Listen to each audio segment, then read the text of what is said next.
Michael, in one of the last Strategyzer events, you shared that you're now also using the mission model canvas in your work with clients. How did this come?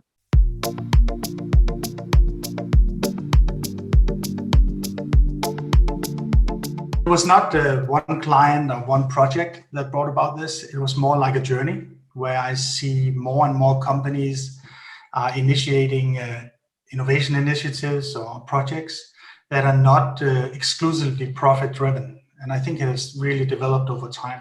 And for example, I work with a utility company where, of course, you use the business model canvas to find out how do we generate revenue, we provide new services. But suddenly we also see a lot of projects that are related to how do we reduce the risk of not being able to supply water and heat? How do we reduce our carbon footprint? How do we make the city safe from flooding and so on? And in those projects, it doesn't make sense to look at revenue as a driver for the project. It's more the impact that you are creating in the organization. I see the same trend in private companies, that a lot of private companies are initiating projects related to educating their users, related to reducing carbon footprint and so on and so forth. And you can argue that eventually they will be profitable because they do this, but those projects are not born out of a profit focus. So that's why I see a big rise in this type of projects. Mm-hmm. So the mission model canvas is very similar to the business model canvas. What are the differences that make this tool special for you? If you look at them both from a distance, they are very similar. It's the same layout. It's the same 9 building blocks in both the two canvases. So you'll see the main difference when you zoom in on the front end of the canvas, where when we have the customer field to the right, it's not about those who will buy your services anymore. It's about those who you create value for. In the channels deployment, it's not about how you sell and you reach your customer, but it's how you ensure a widespread use.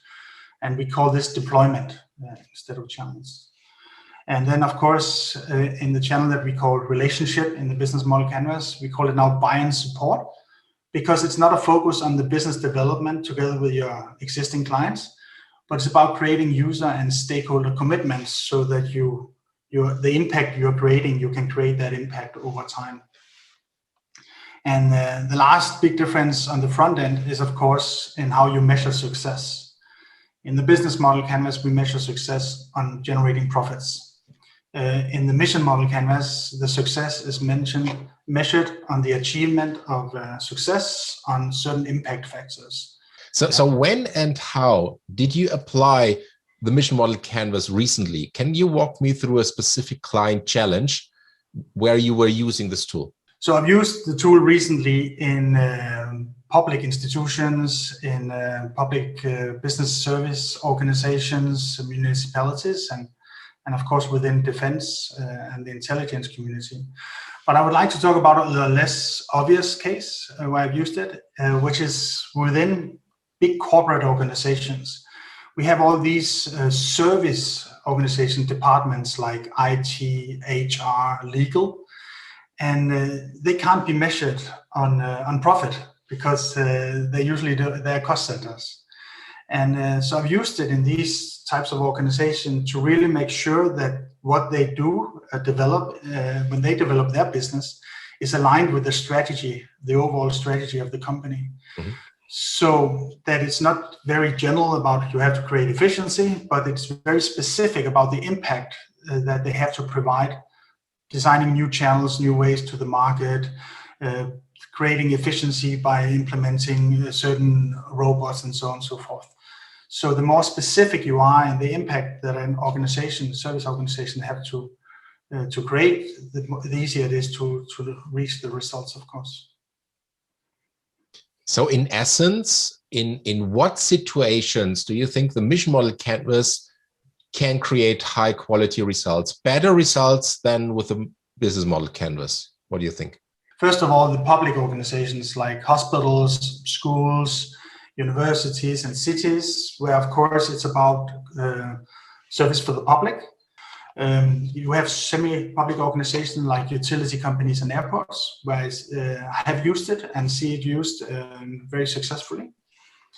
Then, of course, you have the NGOs like Red Cross, Danida, whatever. And I think it's really important to recognize that even though they are very mission-driven, and we use the mission model canvas, they also have to use the business model canvas to find out how do we generate revenue, because that's half of the business of some of these NGOs is actually to generate revenue from privates or corporates or foundations. So you're working with both here, okay? You have to work with both, and that's the same thing in many situations. You have to use both. Then, of course, I just mentioned the cost centers in the big organizations. I see some of these CSR initiatives from Lego that educate children on how to be creative. I see the energy company Ørsted trying to reduce carbon footprint, not only for themselves, but also for their clients. And this is something where we can really use the mission model canvas. In foundations, a lot of foundations that want to eliminate some certain diseases or want to promote research or building the infrastructure. And then, of course, we have the think tanks, where the impact is on how they change the political direction, so they do lobbyism. And then finally, of course, this tool was initially developed in cooperation with the US Defense. Michael, thank you very much for this quick insight into your work with the Mission Model Canvas. It was a pleasure, Christian, and thank you.